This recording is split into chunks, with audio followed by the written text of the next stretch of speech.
I'm Amber, or Amber Celestial Angel, and with my near-death experience, I had what's called postpartum preeclampsia, and it was after I had my third son.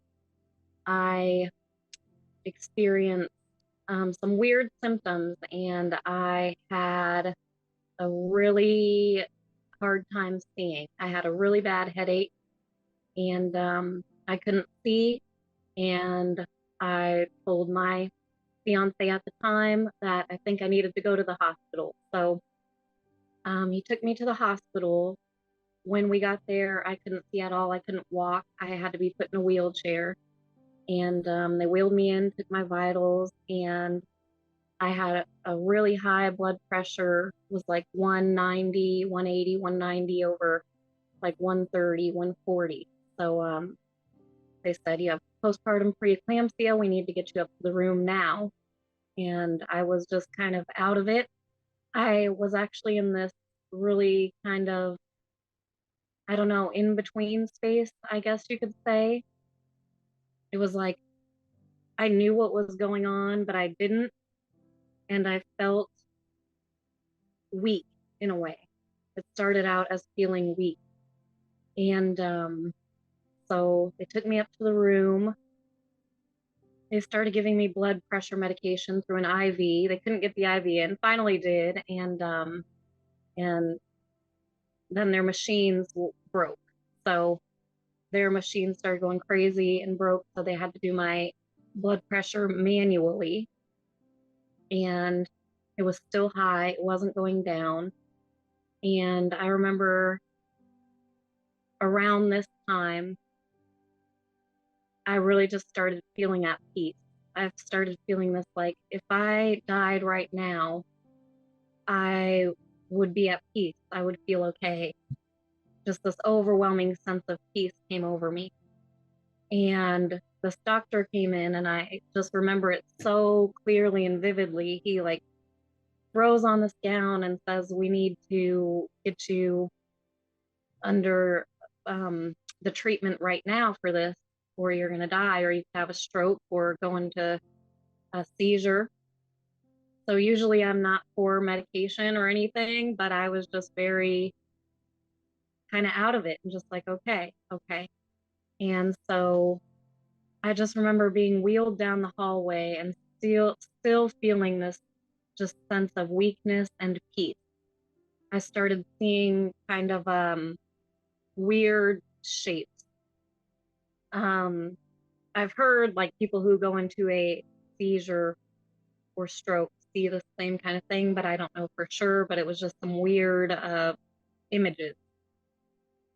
And as I'm going down, I'm also in and out. I just feel in and out, like gone and here.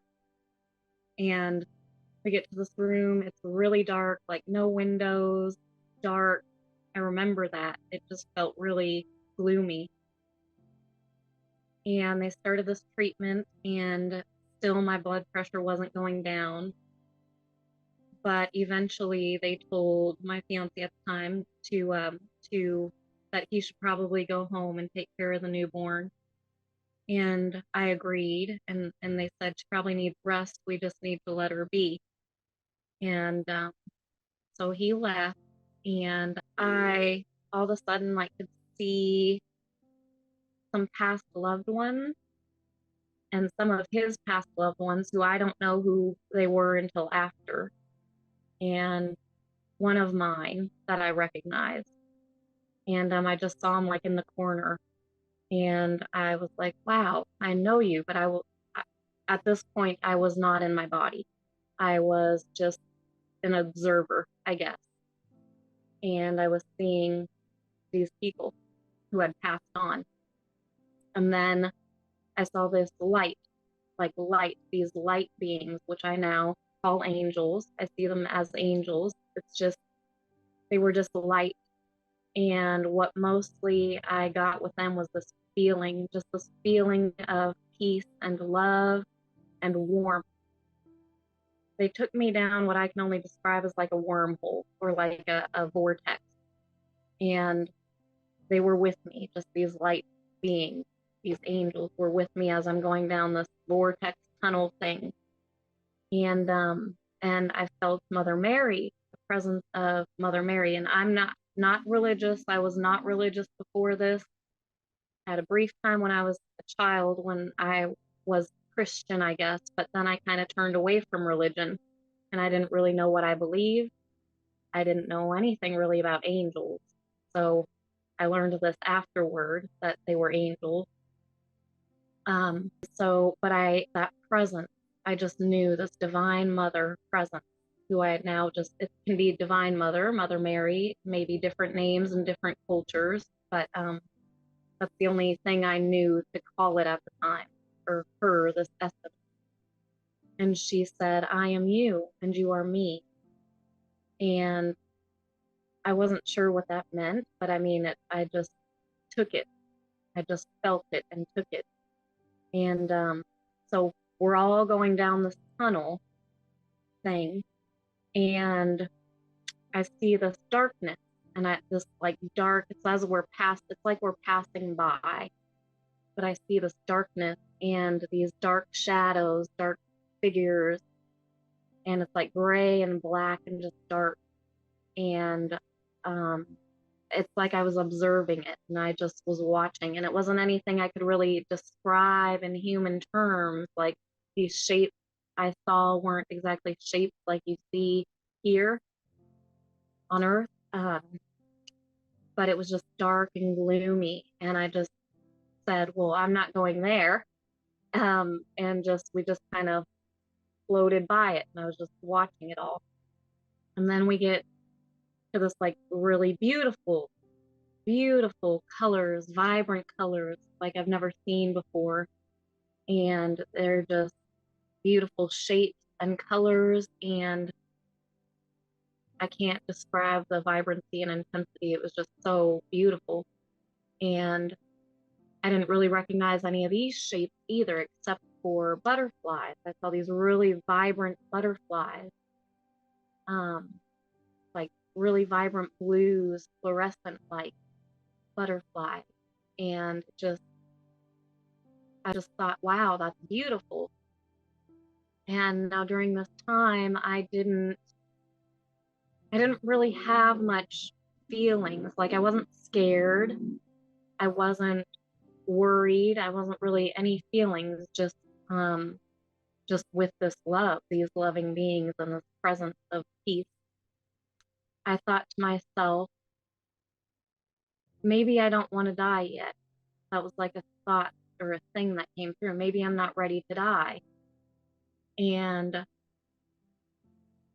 I said, but if it's my time to die, then I would at least like to see my children again one last time, at least before I die. And I think I want to stay to be here for my children. And then they showed me these visions of my children in the future, like older versions of my children, like just at different events, like birthday parties, just conversations, just these different kind of flashes of my children older. And that was kind of done. And I said, I just kind of laughed about it. I just said, well, okay, if that's what I get, if I just get to see them in this way before I die, then I guess my wish was fulfilled. And I just kind of laughed about it and thought, well, I'm okay with that. Then I was in this just unconditional love, this unconditional love. And I can never explain how wonderful, magnificent, just so loving and warm it is. And I had no form, like I was nothing.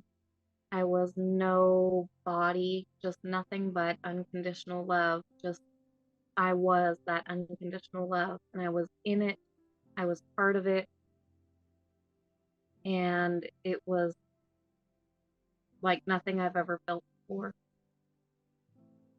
And I was just there being it, feeling it.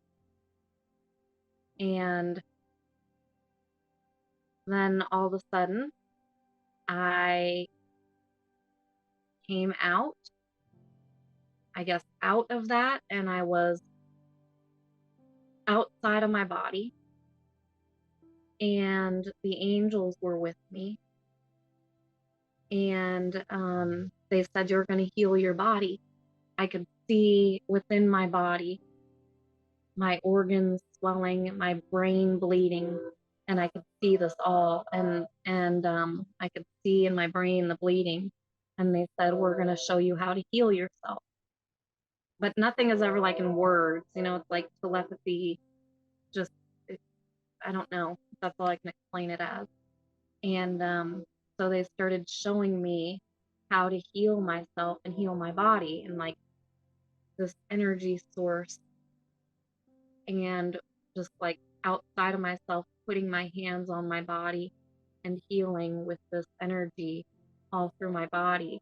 Energy took a lot more when I was healing the brain, and then I was kind of both in and out of my body. It's like they were showing me outside of my body how to do it outside of my body, and then coming back in my body and like physically touching myself in certain areas that they showed me to clear it out in a way.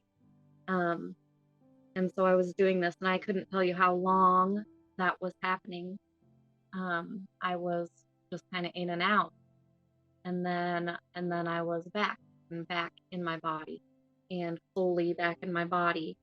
Um, they had ended up checking on me, and my blood pressure was going down. Things were getting better, back to normal, and yeah, then I was just back, and I couldn't quite comprehend like what just happened to me. Um, like, and because of some of the after effects of that, also I did have a little bit of brain. I couldn't walk still for a month very well. I mean, it took a little time, but for a month I was pretty much in the wheelchair. And within like the first 2 weeks, I had this happen where I had to go back, and they would say, "There's nothing we can do. There's nothing we can do. We already did the treatment." So I just kind of put myself in this place of peace that if I happen to go, then I at least got a little more time with my kids. And a couple months after, I'd say it was a couple months after, I started actually wondering, what was that? What was that I saw? And I told a very few people, like my fiance at the time, and some family, but not many people that I told about my experience. And I didn't really know what it was. It was kind of a shock to me. So, I mean, and I had had certain gifts, I would say, before, but I was always afraid of that until my near death experience. And then I really came out with a sense of that also. Like they also said during that healing time, "You are meant to heal. You are meant to heal. You can do this." And I just came out with this like sense of knowing like I'm here for a reason and a purpose. And that just like came automatically after that as well, or during it, after it. Like there's a reason that they let me stay, like God or source, it let me stay here and be here. I have things to do. They did say you have things to do. And so yeah, it was probably within a couple months after I started looking into like angels and people who might know about angels. And so I did find a lady who I ended up mentoring with, and I did classes and did all this stuff to learn about angels and learn about my experience, what I went through, even more about certain people like Mother Mary who I had experienced during that. So I really started researching, I guess, a lot, and talking to others who knew about the things I had experienced, and I kind of just grew from there. It's never really stopped. I still continue to grow and learn more um, through spirituality. I'm still growing, still learning, but so that was 5 years ago that all that happened. I was really shown and really felt how special and what a gift it is just to be living, like just to be alive. And it can be hard, I understand, because I mean, there's a lot of things going on in the world, and there is a lot of things that we can perceive as negative, as hard, as bad, good, whatever it may be. But after having almost died and seeing that, I just see life as such a gift, appreciating all the things, good and bad, seeing the lessons in the hard times or the bad times, seeing the lessons and seeing that all of it is for growth. If you choose to see it from the perspective of growing instead of almost I don't, victim kind of mindset, um, actually seeing it from more like, okay, there's a reason this happened. What is the reason? What's the silver lining? Pretty much the silver lining from bad things that may happen. What is the good that can come out of this? How can I grow from it? What can I learn not to do or to do differently next time? And just appreciating all that life has to offer. And I love to bring this up because they really taught me this, like coming back to that childhood innocence, that childlike innocence, like viewing the world as a child again, like how magical it is. Just seeing things through the eyes of the innocent, being the innocent and seeing like things for the first time, just the simplest things, a butterfly, but seeing how it dances, the coals, the embers of a fire after a fire, how they dance. I mean, these beautiful little things, the raindrop off of a leaf, the rainbow that comes after the storm, and really just shining the light, seeing the goodness, seeing the beauty, even within the darkness, even within the hard times, finding the light and the beauty that is always there, maybe small, but it's there. And then knowing, just knowing, having that knowing that you will come out of the storm, you will come out of the darkness. And just like the butterfly in the cocoon, you can choose to be transformed. You can and will be if you allow the transformation to happen. And it's beautiful.